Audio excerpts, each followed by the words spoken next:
जय हिंद दोस्तों। और आइए हम लोग इकोनॉमिक का अगला क्लास देखेंगे। बैंकिंग सिस्टम दो प्रकार का होता है। बैंकिंग सिस्टम एक होता है अनुसूचित बैंक और एक गैर अनुसूचित बैंक होता है।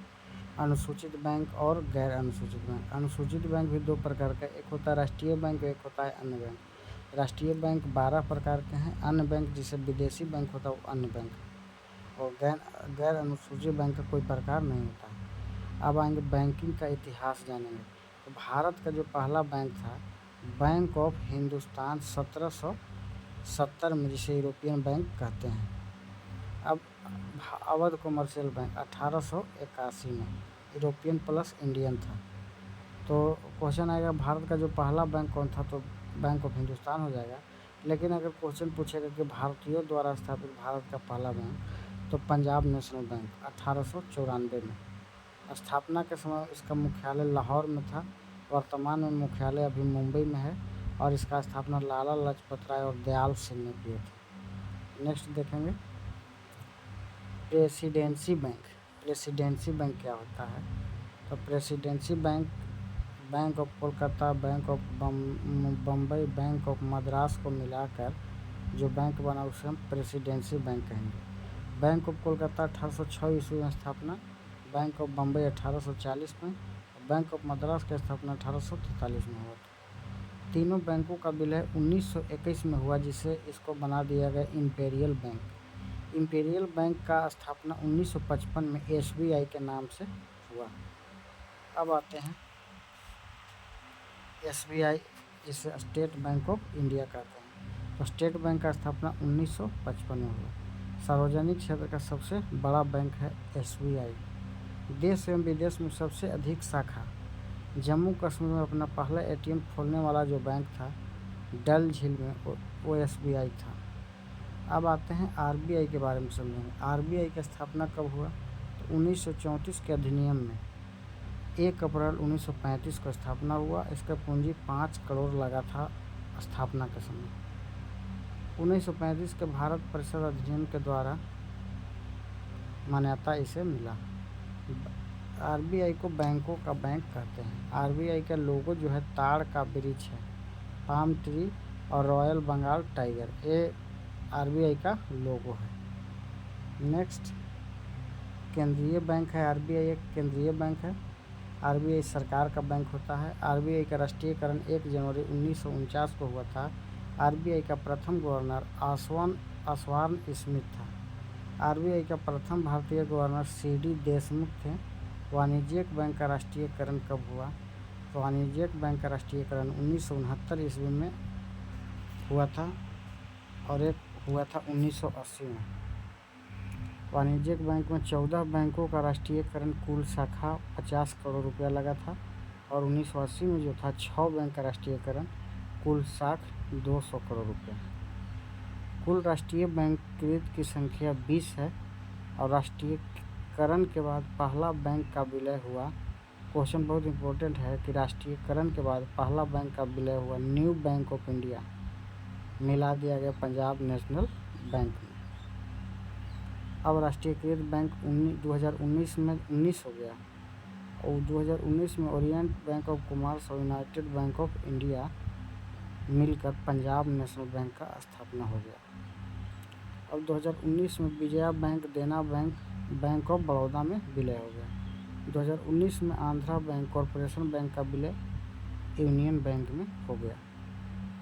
नेक्स्ट है सिंडिकेट बैंक, इसका विलय केनरा में हो गया। इलाहाबाद बैंक का इंडियन बैंक में विलय हो गया।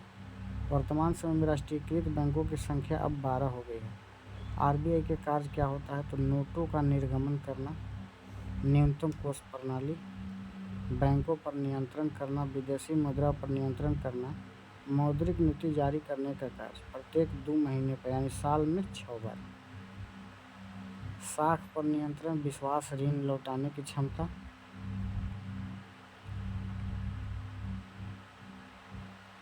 अब आप देखते हैं यहाँ नोट पर जो चित्र बनता है, 10 रुपये के नोट पर कोणार्क का सूर्य मंदिर है, 20 रुपये के नोट पर एलोरा की गुफा, 50 रुपये के नोट पर हम्पी का रथ मंदिर है, 100 रुपये के नोट पर रानी की वाव, 500 के नोट पर लाल किला है, 2000 के नोट पर मंगलयान है। अब आते हैं बैंक मौद्रिक नीति। मौद्रिक नीति क्या है? मौद्रिक नीति देखेंगे तो बैंक रेट, आरबीआई जिस रेट पर वाणिज्यिक बैंक को ऋण देता है लंबा समय के लिए उसे बीआर कहते हैं, बैंक रेट कहते हैं। और रेपो रेट, आरबीआई जिस दर पर वाणिज्यिक बैंक को ऋण देता है अल्पकालीन ऋण उसे रेपो रेट कहते हैं। और आरआरआर, रिजर्व रेपो रेट जिसको कहते हैं, आरबीआई जिस दर पर वाणिज्यिक बैंक से ऋण लेता है, रिजर्व लेता है, उसे हम रिवर्स रेपो रेट कहते हैं। अब है सीआरआर क्या है? तो कैश रिजर्व रेशियो। वाणिज्यिक बैंक को अपने कुल जमा के एक निश्चित अनुपात के रूप में आरबीआई के पास सिक्योरिटी के रूप में जमा करना पड़ता है। स्टैट्यूटरी लिक्विडिटी रेशियो एसएलआर, वाणिज्यिक बैंक को अपने खुद के पास कुल जमा के एक निश्चित अनुपात में राशि रखना पड़ता है कैश गोल्ड के रूप में। नेक्स्ट, रेपो रेट जो होता है वो रिवर्स रेपो रेट से बड़ा होता है। आरबीआई द्वारा निर्गमित सभी नोट पर हिंदी तथा अंग्रेजी को मिलाकर कुल 17 भाषा लिखा हुआ है। नोटों पर कुल 17 भाषा होता है। अब आते हैं मुद्रास्फीति, इन्फ्लेशन। मुद्रास्फीति क्या है? स्थिति देखेंगे। मुद्रास्फीति में तरलता यानी पैसा, तरलता का मतलब पैसा, तरल का मतलब वस्तु। मुद्रास्फीति में पैसा अगर बढ़ेगा तो वस्तु, पैसा ज़्यादा तो वस्तु का दाम घट जाता है। तो क्रय शक्ति जो होता है, प्राइस क्या होता है? प्राइस बढ़ता है तो परचेजिंग पावर, क्रय शक्ति घट जाता है।